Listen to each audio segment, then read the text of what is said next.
ला तुकस्सिर हम्मक मा युक़द्दिर यकुन। अल्लाह के नबी फरमाते हैं अपने गमों को ज्यादा मत कर, जितना लिखा है उतना तुझे मिलकर रहेगा। इस दारे फानी में, इस अमल की दुनिया में हमने अपने बहुत सारी चीजें फैला रखी हैं। एक चीज मैं आपको बताऊं कि कभी कभार मैं देखता हूं मोबाइल को, अब सबके हाथों में मोबाइल है, और कभी कभार ये स्टक भी होता है।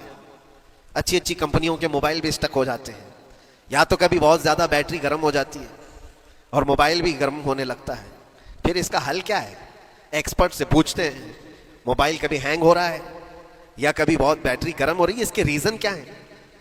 तो वो एक्सपर्ट यही बताते हैं कि इसके ऊपर ओवरलोड हो सकता है, बहुत ज्यादा इसमें डाटा जमा हो चुका है और फिर बैकग्राउंड में एक्टिव है बहुत ज्यादा, जिसकी वजह से बैटरी हार्मफुल है, बहुत ज्यादा गर्म हो जाती है। या तो फिर एक साथ कई चीजें इसके अंदर डाल दी जाती हैं तो इसका प्रोसेस कम हो जाता है, स्टक हो जाती है। ये तो मोबाइल है जो तुम्हें सिखा रहा है। यही चीज है दुनिया के, हमारे इस लाइफ में, हमारी जिंदगी में बहुत ज्यादा चीजें अगर दिमाग में आ जाती है तो फिर दिमाग गर्म भी हो जाता है और स्टक भी होता है, हर चीज सोचने से भी आरी हो जाता है, सही तरीके के फैसले नहीं ले पाता। अच्छा, नुकसान क्या है इसका? सेम हमने मोबाइल एक्सपर्ट से भी पूछा, जब मोबाइल बहुत ज्यादा गर्म होने लगे या स्टक होने लगे तो इसको क्या करना चाहिए? तो एक्सपर्ट्स बताते हैं कि इसके रेडिएशन बहुत ज्यादा होते हैं उस वक्त, और ये नुकसान पहुंचा सकता है। जो इस्तेमाल कर रहा है उसके दिमाग पर भी असर करेगा, आसपास के लोगों पर भी असर करेगा। एक मोबाइल के ऊपर अगर ज्यादा लोड आ जाए तो उसके रेडिएशन आसपास सबको खराब करते हैं। यही हाल इंसान की जिंदगी का है। तुम्हारे दिमाग के ऊपर अगर गम ज्यादा बैठ गए और बहुत ज्यादा दिमाग हावी हो गया तो खुद का तो नुकसान करोगी ही, आसपास जितने हैं सबका नुकसान करोगे। तुम्हारी वजह से तुम्हारे माँ बाप भी परेशान, तुम्हारी औलाद, तुम्हारे बीवी बच्चे सब इस पे हाल, इन सब चीजों में मुलविस हो जाते हैं। अब इसका इलाज क्या है?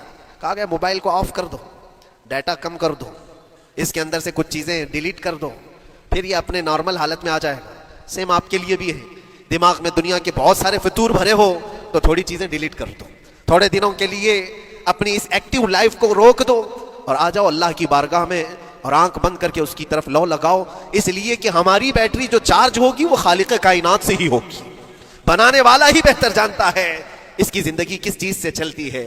और इसीलिए कहा है, इमाम गजाली रहमतुल्लाह तआला अलैह फरमाते हैं, जो बंदा अल्लाह के जिक्र से कई दिन तक गाफिल होता है तो मुर्दा लाश है जो चल रहा है, बाजारों में जो चल फिर रहा है, जिक्र इलाही नहीं करता तो इसकी रूह खत्म होने के करीब आई है, ये जिंदा लाश है।